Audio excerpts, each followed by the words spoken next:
What's up, everybody? It's February 18th, 2010, and that means it's time for my weekly update of all the top stories in WWE. And breaking news today, WWE has just changed around its pay-per-view scheduling with 3 new pay-per-view names. So this is really exciting. For April, we're going to have WWE Extreme Rules, which I will be going to right there in the First Mariner Arena in Baltimore. So that's going to be pretty awesome. I'm actually excited because I love Extreme Rule matches, like ladder matches. I can't wait to see what they put on this year. And then in May, it's going to be a pay-per-view called Wild Card. I wonder what that's going to be. Maybe it could be like what they just had with TNA. Could be, or something like that. I think it could be like a tournament thing, possibly. June, Fatal 4-Way. Kind of generic thing to have a pay-per-view based off of, but most likely it's going to be Fatal 4-Way matches for the championships, most likely. And in July, Money in the Bank. Now this is interesting. Money in the Bank pay-per-view in July. So that means Money in the Bank might not be at WrestleMania this year. We'll see about that. Well, actually, I'm pretty sure that it won't be at WrestleMania this year if they're going to base a whole pay-per-view off of that. So that's pretty awesome. One more time, April will be Extreme Rules. May will be the Wild Card pay-per-view. June, Fatal 4-Way pay-per-view. And in July, Money in the Bank. And I'll be at Extreme Rules doing what I did with Survivor Series.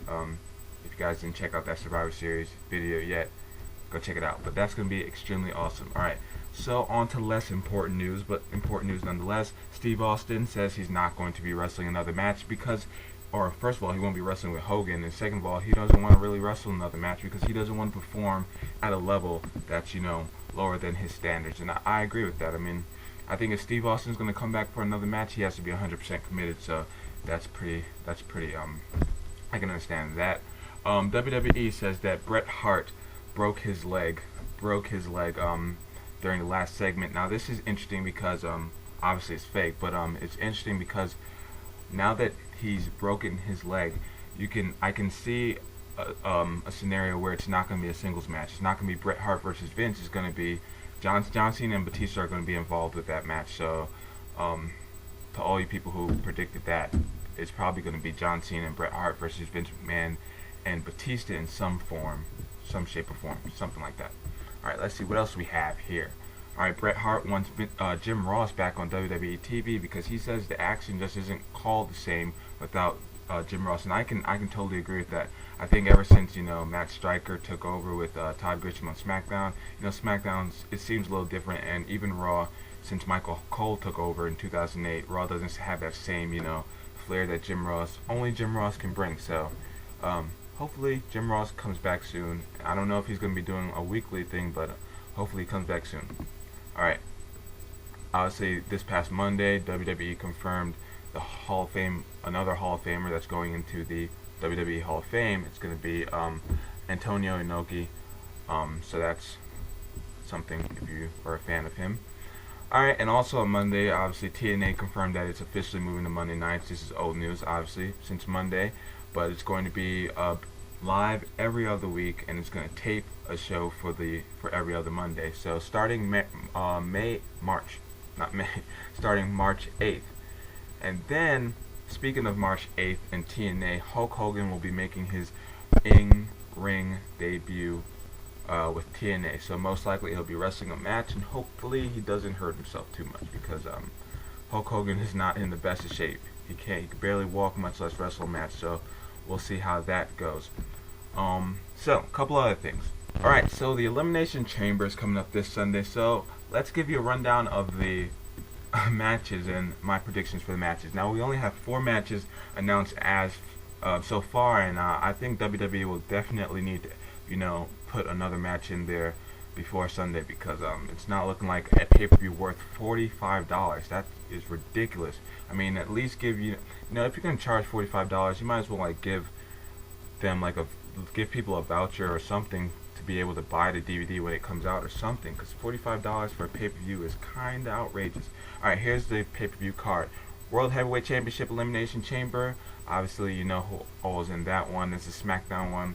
See if I can do this without notes. It's Undertaker, John Morrison. We'll see about that. R-Truth, Rey Mysterio, Chris Jericho, CM Punk, And then we have the Intercontinental Championship online, Drew McIntyre versus Kane. I'm not really looking too much forward to this one. I mean, it just doesn't interest me.